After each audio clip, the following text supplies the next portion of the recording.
A huge XRP leak or just a bunch of made-up news? Hi there, pretty people. Hi, people who make money. There is a Twitter account that says it is from a former City of London banker who is going public with XRP secrets. We don't know if he's real or not. What is he revealing? What is he saying? We'll talk about that a bit and try to figure out if this is real. Is this a fake? Is there a plot behind it all? We're going to do something a little different today since it's Sunday evening. I only ask that you smile at me so that I can spread good vibes. Press the like button and let's begin. Let's get started. This is Lord Belgrave again. This is a former banker from the City of London who now lives in New York and has been using Bitcoin since 2016 and XRP since 18 cents. He's getting ready for the next monetary system. Since this person signed up anonymously in March 2020, we don't know who they are. However, this is an interesting story and there are a few interesting trends going on. First, we'll watch this movie. If you like it, we may watch parts 2 and 3, but not too many because I don't want it to get too long. It's already long, but I don't want it to go on for too long. Let's begin. Let's make it bigger, right? It's better to be bigger. Okay, I think I'll go to this side. It is now smaller. I sat at mahogany boardroom tables with guys who were in charge of the world's money. In 2016 and 2017, I saw something that most people in retail still don't believe. Barclays, HSBC, DBS, and Wells Fargo were already putting together plans around XRP. I'm sure I was there, right? That's not me, Mr. Belgrave, right? The Lord Belgrave. Does he own any land or is he just a lord for show? These crypto bros weren't just guessing. They weren't arguing about whether or not to use XRP. They were group treasurers, heads of correspondent banking, and FX settling directors. These are the people who deal with trillions of dollars and flows of money around the world. They talked about how soon. The first meeting I saw was so heavily protected by NDAs that not even the junior staff knew what was going to happen. I, on the other hand, did know because it was my job to write briefing papers for cross-border resolution talks. A lot of XRP kept showing up in the decks with secret names. There were tech notes from Barclays in 2016 that talked about on-demand liquidity nodes on permission ledgers. It was called real-time cross-border netting by the HSBC innovation team. For DBS, it was called instant regional clearing, and for Wells Fargo, it was called tokenizing liquidity lines. Everything they said was about XRP. Why XRP? Because unlike Bitcoin or Ethereum, XRP was made to move money instantly, securely, and without any risk to either side.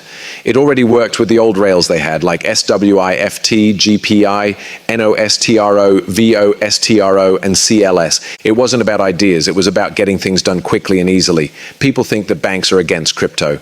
There is a fight between banks. They also agreed behind closed doors in 2016 and 2017 that XRP would be a shared neutral bridge. This way, no one competitor would have an edge. They put on a show of exploring the blockchain for the public. Barclays and its partners in Europe tried live corridors with RippleNet. Ripple got payment data from HBS so they could test it under stress. DBS used XRP as a bridge asset to build routes for sending money between Asia and the Pacific. And Wells Fargo thought about getting rid of its FX swap desk and replacing it with tokenized liquidity that uses XRP. This was all done before stores even looked at the map. His last day at work was 2020. I believed I was late. When I used my bonus to buy XRP, it was already worth 18 cents. Now that I think about it, I was early. A lot of people still don't know what's going to happen. Now I'm going to tell you something. XRP is going much higher than you could ever imagine from someone who knows how to play the game. Bankers don't build things for $5 coins. They build for the next standard around the world. Stack in the right way. He knows a lot more than this. The rest, the papers, the schedules, the names in his channel are being shared by him. The US government has been against XRP. That might be the biggest myth in the whole market, I'm here to tell you. I saw large groups of bankers meeting in 2012, and it looks like the XRP system was backed by the US from the start. XRP, the launch in the US. At the time, I was working closely with some of London's top bank executives.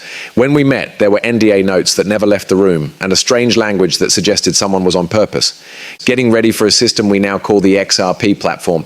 Here is the idea, which is based on more than just guesswork. Other countries would have turned down XRP right away if they knew it was backed by the US from the start. For something as important as cross-border settlement, no country wants to use its enemy's facilities.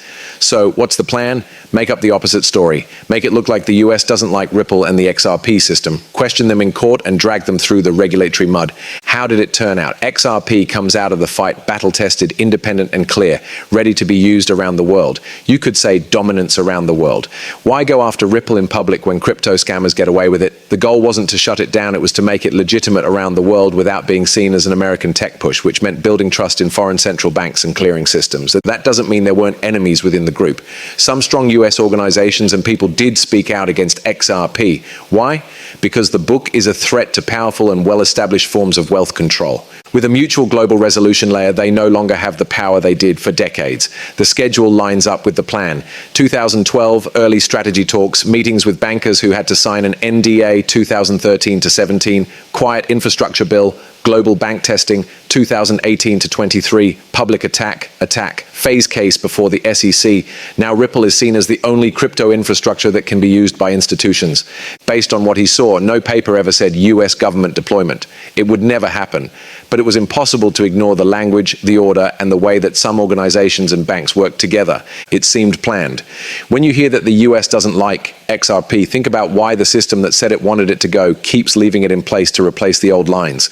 In fact, I'd like to end that. The US doesn't seem to dislike XRPI. Think the SEC was actively going after Ripple and other crypto companies because that's what they were told to do. We're now seeing the SEC given a different job. Most of the people there are the same, but the boss is different. And things are very different now. I don't believe the US is against XRP. Actually, I think it was just that the situation at the time and the people in charge were moving in a certain way, okay?